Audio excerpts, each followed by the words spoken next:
बच्चों नमस्ते, मैं हूं रोहित और हम आज पढ़ने वाले हैं कक्षा 4 की हिंदी।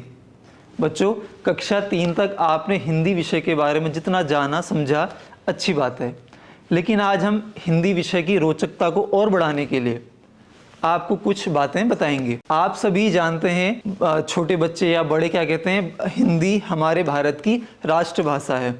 क्या ये सत्य है? असत्य है, क्योंकि अनुच्छेद 343(1) के तहत जो भारत में हिंदी की स्थिति है वो राजभाषा के रूप में है। राष्ट्रभाषा और राजभाषा में अंतर होता है, ठीक है। राष्ट्रभाषा क्या होती है? जो राष्ट्र की एक भाषा होती है, और हमारा भारत एक बहुभाषी देश है जिसमें अनेक भाषाएं बोली जाती हैं, इसलिए हिंदी को राजभाषा के रूप में नियुक्त किया गया। आज हम पढ़ेंगे कक्षा 4 की हिंदी और इस पुस्तक का नाम है वीणा। बच्चों, इस पुस्तक में कुल 13 अध्याय हैं और आज हम पढ़ने वाले हैं पहला अध्याय जिसका नाम है चिड़िया का गीत। आइए बहुत उत्साह के साथ, बहुत खुशी खुशी इस पाठ को हम सीखेंगे और जानेंगे। हमें रटना नहीं है, समझना है, ताकि हम जो पेपर आए आपके तो बहुत आसानी से आप प्रश्नोत्तर को हल कर सकें। यह पाठ है चिड़िया का गीत। अब बच्चों, अभी आप जैसे जानते हैं कि एक पुस्तक में सारे पाठ क्रमशः दिए जाते हैं, लेकिन जैसे जैसे हम बड़ी कक्षाओं में जाते हैं तो क्या होता है, गद्य खंड अलग हो जाता है, काव्य खंड अलग हो जाता है। इस चीज़ को अगर अभी आप समझने लगें तो बड़ी कक्षाओं में हमें दिक्कत नहीं आती। तो बड़ी कक्षाओं में क्या होता है, हमें बोझ लगने लगता है कि काव्य क्या होता है, गद्य क्या होता है। तो अभी मैं आपको समझाने का प्रयास करूँगा। एक पुस्तक, उस पुस्तक को 2 भागों में विभाजन किया जाता है, गद्य और काव्य। गद्य खंड में आते हैं जैसे कहानी है, यात्रा वृत्तांत हैं, डायरी लेखन है। इसके विपरीत जो काव्य खंड है उसमें आती हैं कविताएं, दोहे, छंद, सोरठ हैं। तो आज जो पढ़ने वाले हैं ये कविता है और यह कविता काव्य खंड में आएगी, ठीक है। और इस कविता को लिखा है, कवि हैं निरंकार देव जी। तो सर्वप्रथम जब भी आप कविता पढ़ें तो उसका गायन करेंगे, गायन के पश्चात ही उसका भावार्थ बताया जाएगा, ठीक है। चलिए हम अध्याय को शुरू करते हैं। चिड़िया का गीत। सबसे पहले मेरे घर का अंडे जैसा था आकार, तब मैं यही समझती थी बस इतना सा ही है संसार।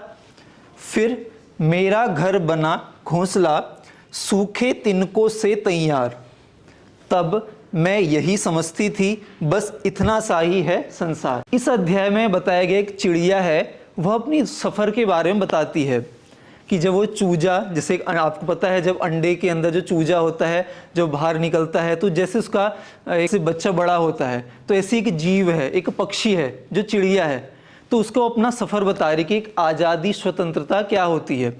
तो क्या कह रही है पहले लाइन में, सबसे पहले मेरे घर का अंडे जैसा था आकार।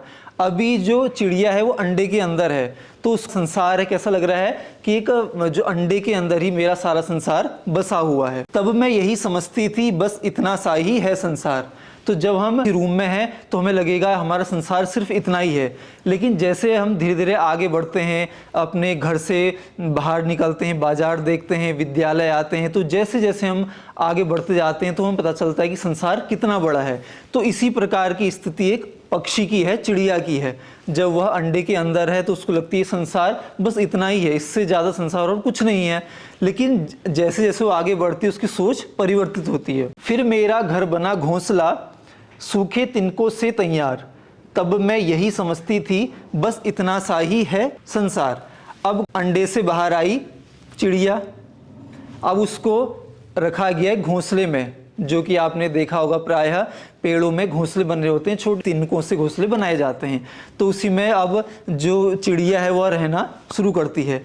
अब जब वहाँ रहना शुरू करती है तो उसको लगता है कि संसार बस इतना सा ही है, इसके अलावा संसार और कुछ नहीं है, कि घोंसले में ही सारा मेरा जीवन बीतेगा। इसके बाद कवि कहते हैं, फिर मैं निकल गई शाखों पर हरी भरी थी जो सुकुमार, तब मैं यही समझती थी बस इतना सा ही है संसार। बच्चों, एक शब्द आया सुकुमार, तो सुकुमार का अर्थ क्या होता है? कोमल, ठीक है। फिर मैं निकल गई शाखों पर, अब इसके बाद का सफ़र अब चिड़िया बताती है। पहले वो अंडे के अंदर थी, उसके बाद कहाँ आई? वो घोंसले में आई। उसके बाद जैसे जैसे वो बड़े होने लगी तो पेड़ की शाखाओं पर, टहनियों पर आने लगी, जैसे कि आप चित्र में देख रहे हैं। हरी भरी थी जो सुकुमार, हरी भरी थी क्या, जो आपने हरा भरा वृक्ष होता है उसमें बहुत कोमल सी पत्तियां होती हैं, तो उसी को वह देखती है और समझती है कि ये जो पेड़ है, पेड़ की शाखा है, बस संसार सिर्फ इतना ही है। तब मैं यही समझती थी, बस इतना सा ही है संसार। आखिर जब मैं आसमान में उड़ी दूर तक पंख पसार,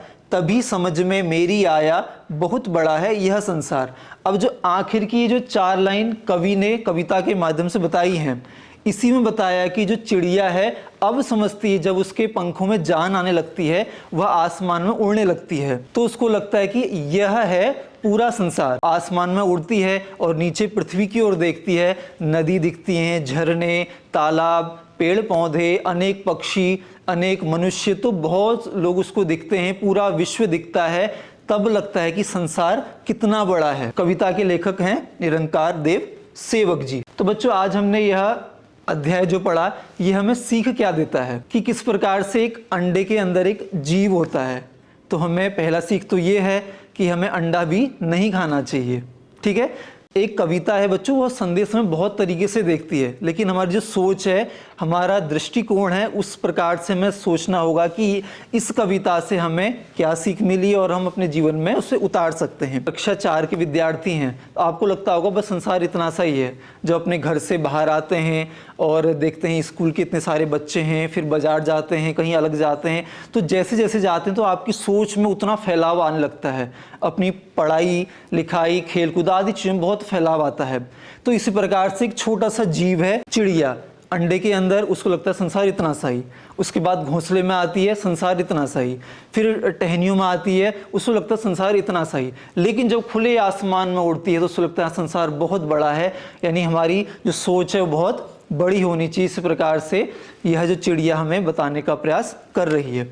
तो बच्चों, मैं आशा करता हूं कि आपको यह पाठ समझ में आ गया होगा। मैंने अनेक उदाहरण के माध्यम से आपको देने का प्रयास किया, तो आप इसको अपनी भाषा में अपनी नोटबुक में लिखेंगे ताकि आपको परीक्षा में लिखने में आसानी होगी। बच्चों, जल्दी मिलेंगे हम अध्याय 2 में। तब तक आप इस कार्य को करिए और कुछ न कुछ सीखते रहिए। आप सभी का धन्यवाद।